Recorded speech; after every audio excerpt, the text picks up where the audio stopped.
Hello, folks. So we are here for our last lecture of the semester in terms of content.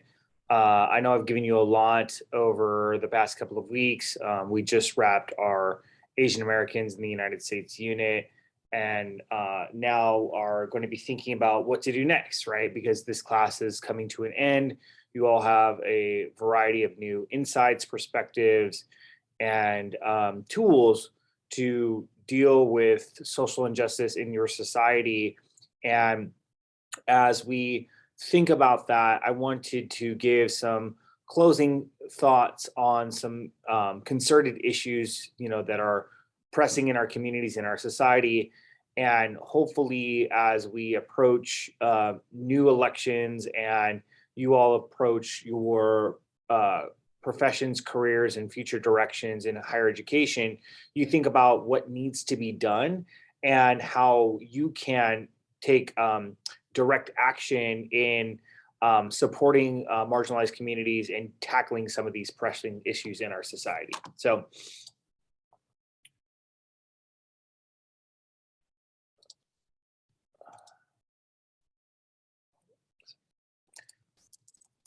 so today we're going to be thinking about closing the gaps, right? And one of the things that I'm going to say with this particular lecture is this is not exhaustive. There's a lot of work to be done, but I think these are some simple and practical steps that our society can take towards dealing with endemic racism.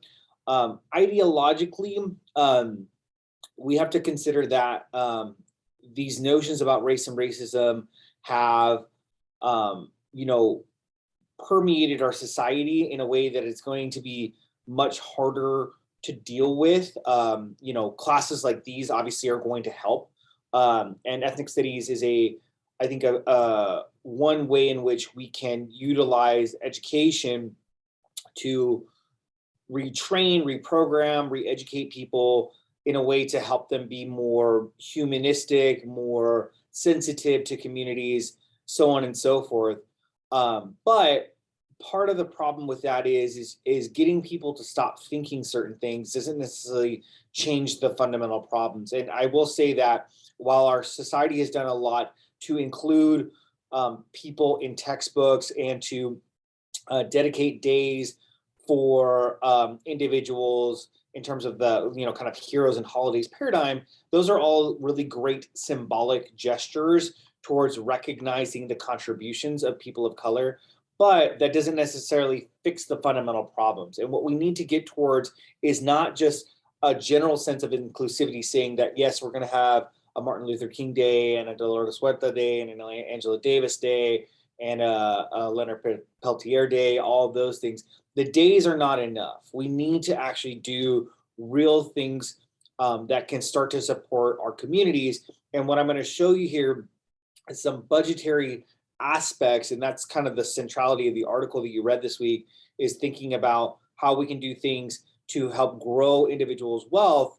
And in doing so, if we can create a more economically democratic society or an economically equal society, we can also have more aspects of our general society be equal. And the reason why it's important to have economic equality is that the economic equality makes sure that you have a house, you have a ability to afford an education. If you want to run for office, you can do so because you have the capital on hand.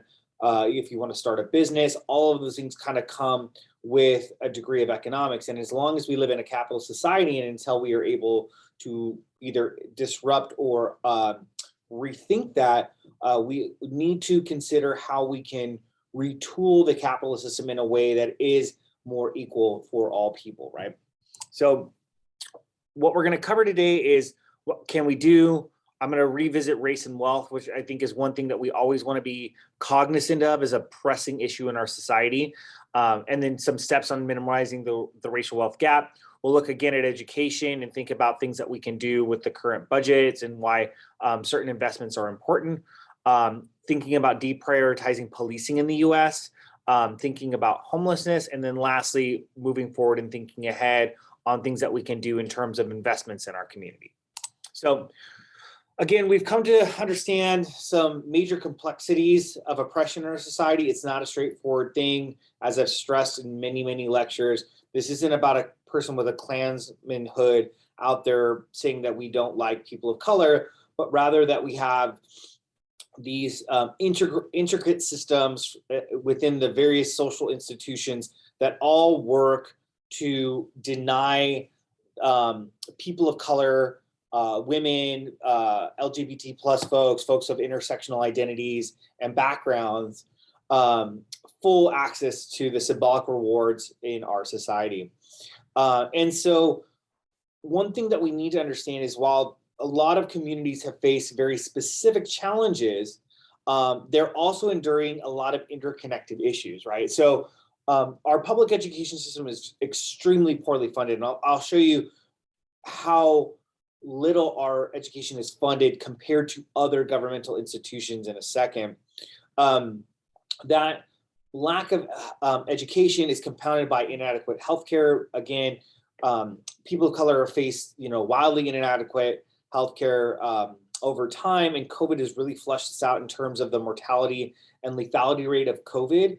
The pandemic showed us that yes, the virus is not racially biased, right? It affects everybody, but the ability to be treated and helped is very unequal, which is borne out in the hospitalization and the mortality rates, right?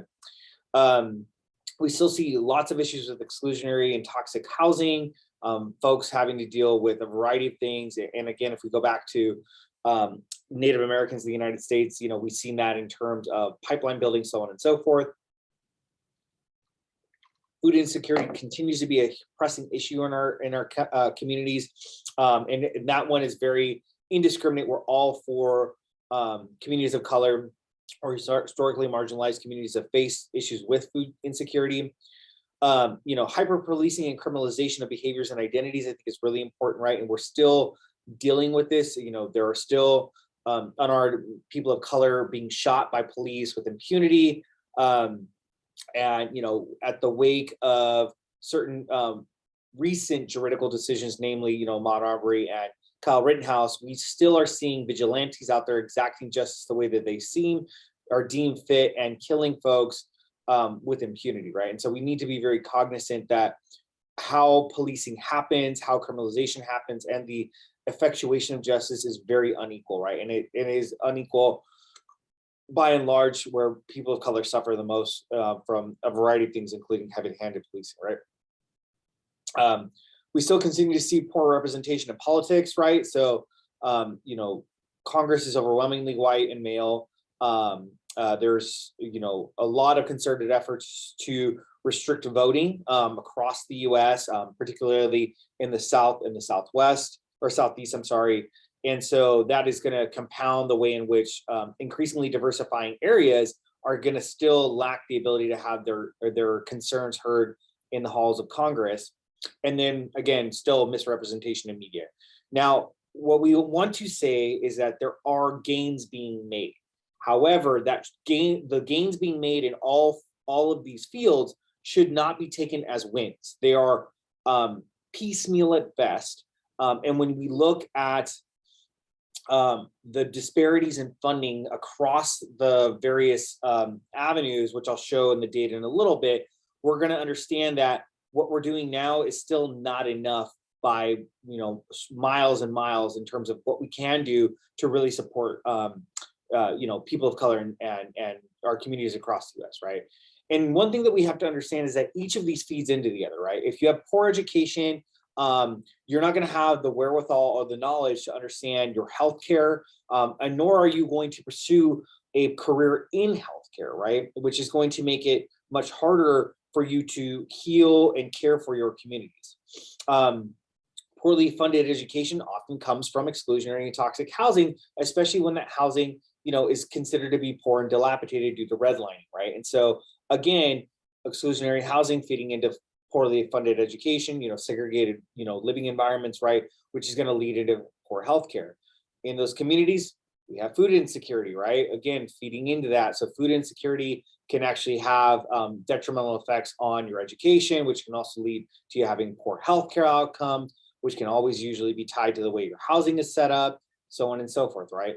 In those communities, oftentimes they're hyper policed, right? We know from the data that, and the data that I've shown here, that mostly communities of color have overwhelming police forces, and the schools that children of color attend oftentimes have law enforcement officers, right? Which again, leading to all these other things. Part of the reason why all of this stuff is happening is because there's poor representation in politics, and then without a good education, good healthcare, all that other stuff, you're not going to have those wins into or have those aspirations and desires and gains in politics. And because the media is misrepresenting all of this, right? The issue is either masked or is turned around on the community itself, and they're victim blamed. And then again, it becomes this perpetual cycle where we just see this over and over and over and over again, right? And we have been seeing this for, roughly 200 years, right? Since the founding of the country, this has been a continuous cycle of, creating these unequal outcomes for people of color. And even when we make modest gains in terms of our social well-being, i.e., fighting a civil war to end, quote unquote, end slavery, right? Civil rights movement that was supposed to advocate for people of color, and even now when we're having a second kind of racial reckoning with the inequalities in our society, we're still not getting to that point of full equality, right? And there are ways that we can do this very deliberately. It is up to the political will of Congress and our own individual desires and aspirations to push this forward, right? So again, when we think about race and wealth, and this is one thing that I really want to stress on and leave you with before the end of the semester, is that there is extreme imbalances in race and wealth. And there are two things that we want to understand from this. One is that, again, white households make much more money than people of color by and large overall, okay? So all non-white people make, much less in terms of their net, or have much less net worth compared to whites. And this is recently, as recent as 2016, right? So you can see that here on the left. On the right, there are two things that I want us to really understand from this data. One is whites with a college degree have much more wealth than Latinx and Black folks with a college degree. So even one of the things that should be the great equalizer, which is education, is not, right? And you can see that here in terms of the data, there's huge disparities in terms of net wealth due to, even when you account for education. The other one that's crazy, and this is one thing that I want to be very clear on, and this is where we can see that the society is very endemically unequal, is that white households without a college degree are still doing better than Latinx and Black households with a college degree. So what we need to understand from this data point is that the current systems in place that should be ensuring that you can reach equality with your peers is actually still not enough to get you forward, right? That Latinx and African-American communities and households, even after doing the work of getting a college education and ostensibly sinking themselves into debt, because most people who go on to higher education have to incur some kind of debt, are still doing worse than those who don't have any of that, either educational privilege and advantage, right, and actually are fundamentally undereducated, right? So there's no sense in parity whether or not you have done the extra work of going to school, or even if you've gone to school, finding that methodology for putting that forward. And that's largely because, one, there's a lot of intergenerational wealth that affects whites and helps whites out. And then secondarily, we know that banking and finance and all that other stuff is actually very biased, right? That there are most Latinx and African-American households incur higher interest rate percentages for their homes. They incur much more debt and have that for much longer, right? All of those things that compound and make this wealth inequality much worse over time than, or than for whites, right? And so in thinking about this, there are promising policies to shrink wealth inequality and these racial wealth gaps. By and large, the United States has done a lot to benefit high-income families by giving them tax breaks, right? And so the Trump tax cuts we know benefited mostly businesses, and we saw the emergence of even super rich post-pandemic, notably Elon Musk, Jeff Bezos, and others who were kind of able to rake in on pandemic issues and utilize their business services to amass massive amounts of wealth. And so there are a couple of different things that the Urban Institute and other organizations are putting forward, and specifically these six, that can really help minimize these types of issues. One is to limit the mortgage interest tax deduction and use revenues to provide more credit for first-time home buyers.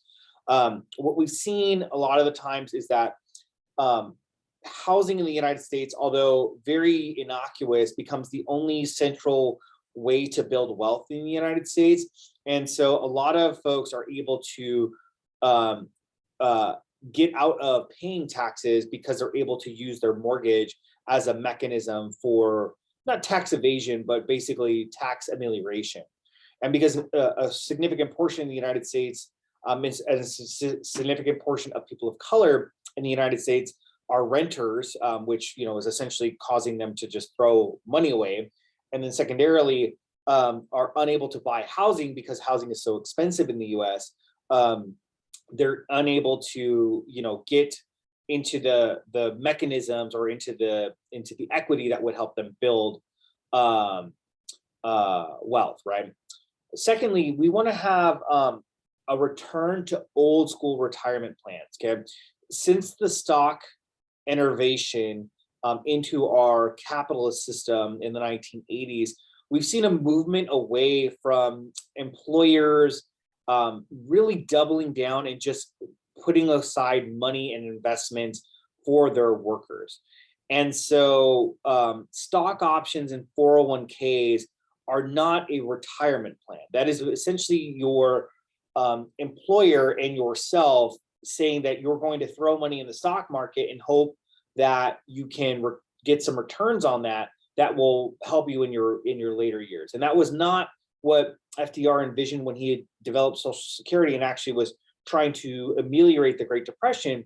He was essentially saying that employers needed to take care of their workers afterwards, right? To set up a living wage, and then and have a Social Security program where workers would just get money to be retired and be, and be elderly. And we've seen that continuously attack, right? We want to reduce the reliance on student loans and support secondary or post-secondary education. So, and what I want to stress on that is tuition continues to rise. The cost of living continues to rise. The cost of education is huge. And the only mechanism for dealing with that has been just to either pause student loans, pause student interest rates for those loans, or just encourage folks to get loans. And when you see the educational funding breakdown, it's going to really seem at odds that we can't fund this given how much money we spend in other areas, right? Offer universal children's savings accounts. And this was a big thing that was pushed by Cory Booker when he ran for president, this idea of baby bonds, or the sense that the United States would start to accrue a modicum of finance for children going forward. And then when they turned 18, they could use that to either buy a home, start a business, or pursue higher education. And these are really big because as you'll see at the end of this this presentation or this lecture, there are huge returns on investment whenever we invest in children. Okay. Again, we need to reform the kind of safety net asset test, right? Which can, ensure that we don't have a lot of low income families. One of the things that was really helpful when we saw a lot of the pandemic payment check was that families were able to boost their incomes based on those checks, right? And we're actually able to do a lot with that. And so universal basic income programs and other kinds of things that can ensure that families have the money that they need to stay in their homes, that can take time off. Also, we're thinking about family medical leave and those kinds of things that will be very helpful, are all things that we can be doing to support families and ensure that nobody slips into poverty, right? And then obviously promote emergency savings programs are always going to be great in terms of those kinds of extra pots of money that folks need, whether they're unemployed, whether we have a pandemic, or those kinds of things where we don't have a situation where some social issue basically rocks people and then makes it unable for them to stay in their homes or stay in their current lifelines, right? And if you want to learn more, there's more on at the Urban Institute. I've provided the link here. So education funding is probably one of the biggest ones that we can do. And I'm always going to stress this. One, as an educator and somebody who's researched education, it's lacked significantly in the US, and we have never fully funded public education as we should have. And this has been doled out in the data over and over and over again. One thing I want to note is that we prioritize military expenditures heavily compared to all other fields, but particularly education. So right here on the bottom right, this is President Biden's proposed discretionary budget for fiscal year 2022. It's roughly $1.5 trillion. And as you can see, 50% of that budget is dedicated to the military. Okay, education gets 7%. So that is a completely inversal relationship. The military gets almost, what would that be? Give me a second. I'm trying to think of the math here. Almost a six-fold difference in terms of, actually seven-fold difference, right? Because sometimes 7 is 49. So seven-fold difference in terms of overall budgetary prioritization. And that's huge, right? Because that's, classrooms, that's textbooks, that's teachers, that's so on and so forth. And when we think about what that means in terms of general investment, again, while I understand that we can always think about the military as something that is protecting us, we are not in an active conflict in any way, shape, and form. We have more weapons, nuclear weapons, strategic weapons, all kinds of things out there. So there's no necessity to have that level of budgetary dedication while we have impacted classrooms and we have, students struggling during the pandemic. And, and that's leading to these very deleterious consequences where we don't have, an educated workforce. We're struggling to find struggling to get people the resources they need to survive in a variety of things, including having to deal with this type of learning environment, right? Distance education that has been more forced due to the pandemic, right? So, we're going to have more and more youth suffer as this goes forward. And because our student of color population is going to grow exponentially, and those students overwhelmingly rely on public education, which gets a small sliver of the overall national budget, we're going to see those lags, those graduation lags and those attainment lags continue because of this lack of budget prioritization. The other thing I want to mention here, and I added this at the top, is the sense that we're still not doing enough for early education, right? And so there are about 53% of school-age children that do not attend preschool, and it's higher for student families of color. So roughly in the United States, on average, we have about 50% of students, or a little bit over 50% of students, not attending preschool programs, which can get them ready for not only just general education but higher education in the long run. And secondarily, right, students of color are even more poorly represented in that, having even less than half of their students in that. And so what this leads to is more likely rates of dropout, higher rates of teen pregnancy, more of these folks being put in special education programs, those folks never attending college. And if they are pushed out, and we've noticed in the data, the more likely that you leave school, the more likely it is that you will be entangled in the criminal justice system. And so even if we were to think about dedicating a small sliver of this money, right? So let's say we spend 700 billion versus 765 billion. And I want to stress $765 billion, right? if we dedicated even a small sliver of that, we could do so much more. And this is true across the context, right? Like basically the military gets half of our money and everything else gets the other half, right? And so that's small slices of the pie for all of these other programs, which are vital for our society, where again, without an active military conflict, it seems quixotic, if not stupid, to spend that level of money when we still have so many children suffering in the United States educationally, right? The other thing that we have to think about alongside this, and I want to be very clear, is that we are very much obsessed with policing, and so huge amounts of money are spent on policing in the United States.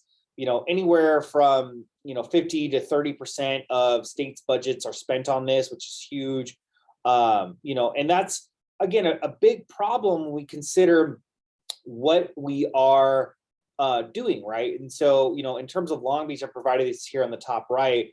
Police here get about almost 45%, so 43.9%. So again, almost half of the city's budget is going directly to policing. We see this in other major municipalities down on the bottom, where anywhere from 25 to about 35% or 36% is getting spent on that. And that's important because we have to understand that the prioritization of policing is taking away from those educational programs that can actually do more to prevent these issues of public safety, right? When students are in school and students are in programs, they're less likely to cause mischief. If they are have good jobs, they're less likely to commit crime, so on and so forth. And so there is a huge emphasis on control and violence in our society, which continues to create these conditions and issues. Where we know that the data can do more work, or where the data shows us that if we invest in smart ways, we can minimize a lot of these issues. And the other thing to note with this is that we continue to see problems with policing, despite the fact that there's this huge emphasis. And I find it fascinating that law enforcement continues to say that they suffer for money, because they clearly are not losing any money in any way, shape, and form. In terms of this data, right, whether we're looking at more recent funding or expenditures by last year. One thing that we have to be very clear on is that American cities and American states across the U.S. spend a heavy amount of amount of money on policing, and despite all that, we continue to see issues of misconduct, obviously people losing their lives, so on and so forth. And to say that we need to give more money to policing when they already have so much money, like with the military, to say that that's going to solve the problem does not seem effective, right? We need to really start to consider new alternatives that do not look like these things. And I want to be very clear that when we think about like triage and rehab, right? When you have a cancerous organ, or if you have a festering wound, you most likely don't continue to put antibiotics on it and hope for the best, right? There is a point in time where you actually have to amputate or remove. And I think that is what we're seeing at this moment, where while I understand it is unpopular to say defund the police, I think we have to be very cognizant that our prioritization on policing is not leading to the outcomes, security outcomes that the law enforcement community is espousing. And in fact, right, even with all of this money dedicated to policing, we're still seeing crime rates of a variety of capacities, right? With that, I don't want to say that we're going to enter into a state of lawlessness, but I think there are other ways in which we can deal with this through community-based approaches that would be much more effective than just throwing money at cops and hoping that they can solve the problem, right? Because that's clearly not what's happening. Alongside that, we want to think about how this scenario and situation has led to one pressing issue. And I haven't addressed this enough, and I wanted to talk about it a little bit here, just because it's important and a part of the larger conversation. We do have a lot of housing insecurity and homelessness in the United States. And I think that's one way in which we've seen a lot of these issues with crime happening. Although um, the rise in violent crime, namely assault and homicide, and robberies of late, which I think are a bit more. Um, I think they're a bit more uh, indicative of the moment, just because there's a lot of social instability going on due to the pandemic, that we haven't quite seen our way out of yet. Um, doesn't necessarily mean that we have a generally more unhinged society, right? We have to understand that currently we're emerging from a pandemic and still very much enmeshed in it, and so society is still trying to figure out what to do. And so, because of that instability, we should see other social instability, just correlatively, from a social scientist standpoint, right? If you have social instability in the society, or if you have uncertainty and instability in the society generally, then you would have a variety of social problems that would emerge, i.e., some kinds of crime. However, there are, again, practical ways to deal with this. And one of these ways to deal with this is to give people money, right? People won't steal if they have the money they need, in theory, right? And if we have programs in place that support families and communities, we could be doing more. Rather, what we're trying to deal with in terms of the policing aspect is saying, okay, here are these problems. Let's have cops go out and solve the problems after the fact, but we're not thinking preventatively. And one of the ways that we can see this a lot is with homelessness, right? Homelessness becomes a kind of continuous social issue problem where individuals, are getting locked up or ostracized because of their homelessness. And there are a lot of ways in which we can get folks into homes, get them, prepared to re-enter the workforce through educational programs that would be a much more effective solution than relying on policing, military, and incarceration, which continues to just lead to further social problems, and particularly with communities of color, right? So again, we're thinking about the high cost of living and housing in the United States, which is just continued to go up, right? We haven't seen a stalling of that, and I doubt that we'll see a significant crash. And if we do see a significant crash, that's actually probably going to be much more detrimental than helpful, because obviously, as property values go down, people are going to lose the investments on their home. So I don't know if that's necessarily fixing the problem necessarily, but there are what we need to think about ways that we can start to make this a bit more easy.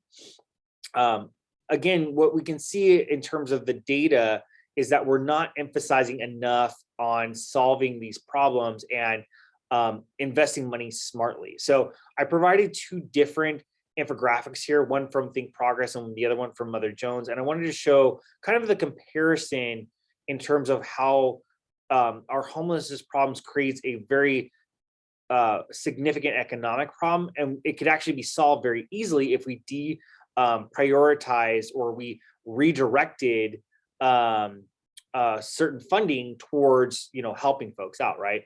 So in Osceola,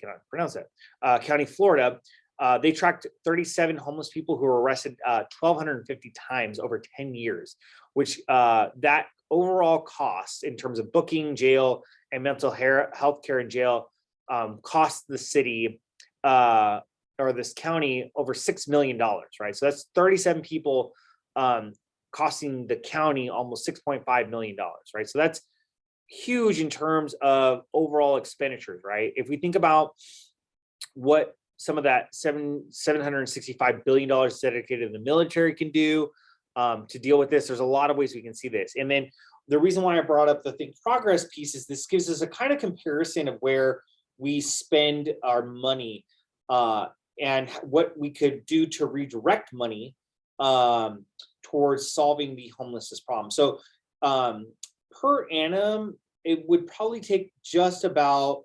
$20 billion to effectively end homelessness in the United States, okay? That is the same amount of money that we pay as taxpayers to subsidize oil. So that's huge in terms of that piece. Our overall expenditures on Christmas decorations as we enter into the holiday season and we think about the holiday seasons more generally, we actually spend more on Christmas trees and decorations than we do on homelessness.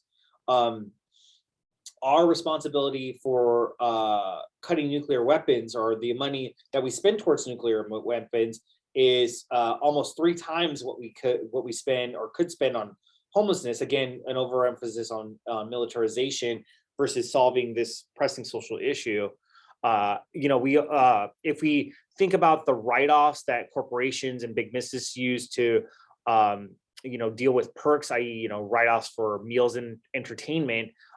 This is well over what we spend on nuclear weapons. So that would be another way. So we were able to close those tax loopholes. That would be super helpful. And then secondly, capital gains has been in the news a lot, especially because of Elon Musk and Jeff Bezos and other wealthy individuals that have been able to make money off of the stock market and their businesses in terms of their capital's gains. That's huge in terms of that. And so even closing that part of the tax loophole could really meaningfully deal with this pressing social issue. And we know homelessness is on the rise in the United States, although we have been doing better in terms of our employment and wage gains. And so again, we can clearly see that there's a lack of prioritization on spending money on people, and mostly spending money on weapons or the military and policing, which is not dealing with these social issues, right? Which are actually creating more social issues. And so we want to think about how we can invest better, right? And so again, I'm making a much more market-oriented argument here, but I want to be clear that this market-oriented position is going to yield us the best types of outcomes for our communities, right? And so if we radically invest in our children, we can have almost a 16-fold increase in terms of that return on investment, right? So the Heckman equation, or James Heckman's equation, in terms of quality education or quality early and childhood education investment, shows us that we have huge gains. So for every dollar that we spend on childhood education or early childhood, there's almost a $16 return, right? So we have increased college graduation, increased college matriculation, and increased economic development and personal income, right? So just providing preschool does so much more for people overall, right? And then in the converse to that, right, we have decreased special education and remediation, decreased dependence on social welfare, and then obviously decreased crime-related costs. The more people are in school and doing better economically, the less likely they are to get into trouble, right? And that's really important to think about, because again, we are focusing on policing rather than education, and that is the band-aid to the problem that is continuously existing. So rather than saying the way to deal with crime is by providing education, we're saying we're dealing with crime by policing. We're doing something in response versus preventative, right? Yes, and so we're seeing a 7 to 10% return on annum from those outcomes, as long as we keep investing in that, right? So if we invest in early education, right, for those disadvantaged children, we're going to develop their cognitive skills, social abilities, and healthy social behaviors early, right? We'll be able to sustain this because their education will continue. They'll be much more likely to go on to college and become much more of that intellectual class, right? And then our whole society gains from this, right? And that's what's very important to consider, is that if we put that money forward, if we make sure that families have what they need, if kids can go to quality schools, then they're not going to continue to have these problems that they've been having, right? And that's what's key for our society in the future. The more and more we continue to rely on military and policing, the more and more we're going to deal with the problems after the fact versus dealing with this in the beginning, right? And so I want to be very clear that as we move away from this, and one of the things that you can really do as individuals is to get out there and get active, right? To be on the streets, protesting for education, to become teachers yourselves and get into those schools and work with those children, to become the entrepreneurial, or I'm sorry, the leaders of the future by running for office and utilizing what you're learning in these class spaces to inform the policy decisions that you want to make, right? Whether you're a voter or a legislator, ethnic studies is important to think about how our communities have not been given what they've needed, to survive, and that there's been a deliberate type of denial or rejection of their needs, which is creating these conditions over and over and over again. And our reliance on the age old solutions to the problems, i.e., policing and military, are not correcting these issues, rather, are just making them fester more and more and more. So, with that, we've seen a little bit about what we can do, right? Where our budget prioritization is and how we can move that away from that and thinking about better solutions for our communities.